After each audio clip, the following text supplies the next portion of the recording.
ஓட்டு போட இந்துக்கள் தான் நம்ம உணரணும். இது உணரக்கூடிய தருவாய். தேர்தல் பிரச்சாரத்துக்கு சென்ற உதயநிதி அவங்க அந்த பிரச்சாரத்தில் அங்கே இருக்கிற மாலையை அணிவிட்டு குங்குமம் வைக்கிறாங்க. அடுத்த கடமை அந்த குங்குமத்தை அடிக்கிறார் உதயநிதி. காட்பாடியில் துரைமுருகன் பிரச்சாரத்துக்கு போவார். அங்கே அவருக்கு கோவிலில் குங்குமம் வச்சாங்க, விபூதி வச்சாங்க, உடனே அடிச்சார். தேவர் ஜெயந்திக்கு போவாங்க, தேவர் ஜெயந்தியில் அங்கே விபூதி வைப்பாங்க, உடனே அடிச்சிருவாங்க.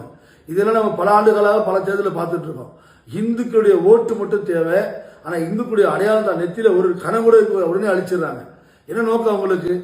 இந்து மதத்தை இழிவுபடுத்தணும், இந்து மதத்தில் இருக்கிற சடங்குகளை கொச்சைப்படுத்தணும். இந்துன்ற ஒரு மதமே இல்லை. இந்த ஹிந்து சனாதன தர்மத்தை டெங்கு மலேரியா கொசு போல ஒழிக்கணும்னு சொன்னவங்க தான் இந்த ஆட்சி அதிகாரத்தில் இருக்காங்க. இதை இந்துக்கள் உணர வேண்டும். கிறிஸ்துமஸ் விழாக்கு போறாங்க, அங்கே சபையில் உட்காடுறாங்க, ப்ரேயர் பண்றாங்க, கேக்கு ஊட்டிக்கிறாங்க, கேக்கு சாப்பிட்றாங்க. அரை மணி நேரம் ஒரு மணி நேரம் அந்த கிறிஸ்தவ மதத்துக்கு போய் சம்பந்தமா கிறிஸ்துமஸ் உரை நிகழ்த்துறாங்க. அலேலுயான்னு சொல்றாங்க சர்ச்சில். நான் கிறிஸ்தவன் சொல்றதுல பெருமை கொள்றேன்னு சொல்றாரு உதயநிதி ஸ்டாலின். மசூதிக்கு போறாங்க, கஞ்சி குடிக்கிறாங்க, தொப்பி போட்டுக்கிறாங்க, அந்த தொப்பியை மணிக்கணக்கா வச்சுக்கிறாங்க. ஆனா அங்கெல்லாம் இவங்களுக்கு அந்த திராவிட கொள்கையை ஏத்துக்காதா? திராவிட நான் பெரியாரு பகுத்தறிவுவாதின்னு சொல்றேன். இவங்க மசூதிக்கும் சர்ச்சுக்கும் போனா அங்கே அந்த மத விழாவை முழுமையாக அங்க பங்கேற்கிறாங்க. அந்த மதத்துடைய விஷயங்களை அவங்க கடைபிடிக்கிறாங்க. அந்த கிறிஸ்தவ இஸ்லாமியுடைய மனதை புண்படாம இருக்குன்னு நினைக்கிறவங்க ஏன் இந்துக்களுடைய மனதை புண்படும்படி நடக்கிறாங்க? துரைமுருக தேர்தல் பிரச்சாரத்துக்காக பாரு கோவிலில் பொட்டு வைக்கிறாங்க, உடனே அடிச்சா செய்தி வச்சு பார்த்தீங்க. உதயநிதி டெங்கு மலேரியா கொசு போல சனாத தர்மத்தை அழிக்க சொன்னார். நம்ம பொன்முடி நம்முடைய சடங்குகளை நாமத்தையும் பட்டையும் பச்சைப்படுத்தி பேசுறார். இந்துக்களாகிய நாம மறந்து விடக்கூடாது. திமுக ஹிந்து விரோத சக்தின்றதை நாம் உணர வேண்டும். ஓட்டு போறதுக்கு மாதிரி நம்ம ஒரு முறை சிந்திக்க வேண்டும். தயவு கூர்ந்து உங்கள் பாதம் பண்ணி கேட்கிறேன், பெரியவங்களை, இந்துக்களே, கோவிலுக்கு போகும் இந்துக்களை, சாமி கும்பிட இந்துக்களே, இந்துன்னு சொல்லி பெருமைப்படக்கூடிய இந்துக்களை, நீங்க வாக்களிக்கிறதுக்கு முன்னாடி ஒரு யோசனை பண்ணி பாருங்க. வருகின்ற தேர்தலில் ஹிந்து விரோத சக்திகளை நாம் வீழ்த்த வேண்டும். ஏன் வீழ்த்த வேண்டும்?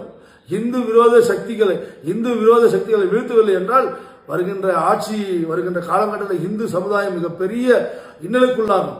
இந்த 5 ஆண்டுகள்ல 300 கோவில் அடிச்சிருக்காங்க. திருப்பரங்குன்ற தீபத்தூர்ல தீப ஏத்தல, நீதிமன்ற தீர்ப்பு கொடுத்தும் தீர்ப்பை புறக்கணிச்சு அந்த தீபத்தூனை கொச்சைப்படுத்தின திமுக. கனிமொழி முதல் ரகுபதி வரை அங்க இந்த அரசு கொச்சைப்படுத்துச்சு. இதெல்லாம் யோசனை பண்ணவருக்கான இந்துக்கள் நீங்க. கொஞ்ச நெஞ்சமில்ல, தொடர்ந்து இந்து விரோதம் 5 ஆண்டுகள்ல இந்து விரோதமா செயல்பட்டு இன்னைக்கு இந்த கிறிஸ்தவர்கள் நிறைய கிராமங்களில் சர்ச்சை கட்டிட்டு இருக்காங்க. அதுக்கு திமுக மறைமுகம் ஆதரவு. இதை இஸ்லாமிய பெருமக்கள், இஸ்லாமியர்கள் இந்த தமிழ்நாட்டில் நிறைய கிராமங்கள்ல, நிறைய நகரங்கள்ல வக்ஃப் போர்டு ப்ராப்பர்ட்டிஸ்ல டிக்ளேர் பண்றாங்க. இந்துக்கள் சொத்தை அபகரிக்கிறாங்க. நம்ம வேலூர் மாவட்டம் கொனைவட்டம் பகுதியில் பல சொத்துக்கள் வக்ஃப் போர்டு சொத்து. அதே வேலூர் மாவட்டம் மணக்கேடு சட்டமன்ற தொகுதியில் காட்டுக்கொள்ளைன்னு ஒரு கிராமம், கடந்த ஆண்டு 300 வீடுகளை ஒரு கிராமம் முழுக்கவே வக்ஃப் போர்டுக்கு சொந்தம் சொல்லி டிக்ளேர் பண்ணாங்க.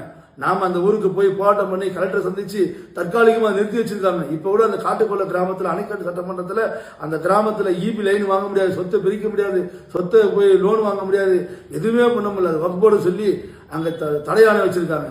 இதெல்லாம் இந்துக்கள் யோசனை பண்ணும். வருகின்ற காலம் மிக கொடுமையான காலமாக மாறும். இப்ப நீங்க சரியானவங்களை தேர்ந்தெடுக்க வேண்டால், ஆகையால் தேசிய ஜனநாயக கூட்டணி ஆதரிப்போம், இந்து விரோத சக்திகளை முறியடிப்போம். நன்றி, வணக்கம்.